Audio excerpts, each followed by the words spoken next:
Smart Bangladesh বিনির্মাণে আমাদের কিশোর কিশোরীরা শীর্ষক seminar মঙ্গলবার সকালে খুলনা হোটেল সিটিনে অনুষ্ঠিত হয়েছে।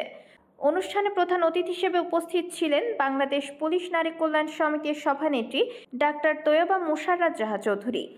অনুষ্ঠানে অতিথিরা বলেন, আজকের কিশোর কিশোরীরা আগামী দিনের ভবিষ্যৎ। স্মার্ট বাংলাদেশ বিনির্মাণে এই নতুন প্রজন্মই গুরুত্বপূর্ণ ভূমিকা রাখবে। সমাজে কিশোর গ্যাং অপরাধ দমনে আমাদের সকলের কাজ করতে হবে। সন্তানরা কি করে, কোথায় যায় তা অভিভাবকদের খোঁজ নিতে হবে। তারা আরও বলেন, বাংলাদেশ পুলিশ নারী কল্যাণ সমিতি প্রতিষ্ঠা লগ্ন থেকে সামাজিক সচেতন ও উন্নয়নমূলক কর্মকাণ্ডে সক্রিয় ভূমিকা পালন করে আসছে।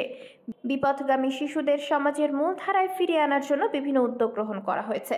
স্নেহ ভালোবাসা দিয়ে শিশু কিশোরদের পাশে দাঁড়াতে সমাজের সকল সচেতন নাগরিকদের প্রতি আহ্বান জানান অতিথিরা। খুলনা পুলিশ নারী কল্যাণ সমিতির উপদেষ্টা রওশন জাহান নুপুরের সভাপতিত্বে এ সময় প্রধান আলোচক ছিলেন খুলনা সরকারি ব্রজলাল কলেজের অধ্যক্ষ প্রফেসর ডক্টর শরীফ আতিকুজ্জামান। অনুষ্ঠানে খুলনা মেডিকেল কলেজের মানসিক রোগ বিশেষজ্ঞ doctor Sohel Hasan, probation officer Abul Hasnat লিখন, জেলা legal aid officer Mohammad Sharifur Rahman, Khulna press ক্লাবের সভাপতি এস.এম. নজরুল ইসলাম প্রমুখ বক্তৃতা করেন। সেমিনারে বিভিন্ন স্কুলের শিক্ষক, শিক্ষার্থী, কিশোর কিশোরী অভিভাবকরা অংশ নেন। খুলনা পুনাক এই অনুষ্ঠানের আয়োজন করে। স্মার্ট বাংলাদেশ মানে শুধুমাত্র ডিজিটাল প্রযুক্তির ব্যবহার নয়, বরং একটি উন্নত প্রযুক্তিগত এবং মানবিক সম্পন্ন সমাজ বিনির্মাণ করা।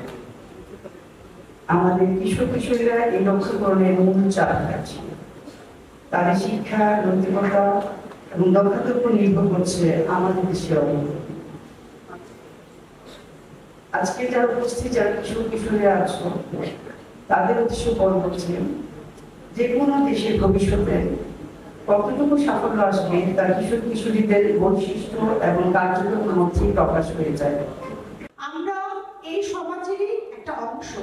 আমাদের যারা স্বামী আছেন তারা দেশের জন্য নিজেদেরকে উৎসর্গ করেছে, আর আমরা যারা পরিবার আছি তারা আমাদের প্রিয় মানুষকে উৎসর্গ করেছি হলো দেশের কাজের জন্য।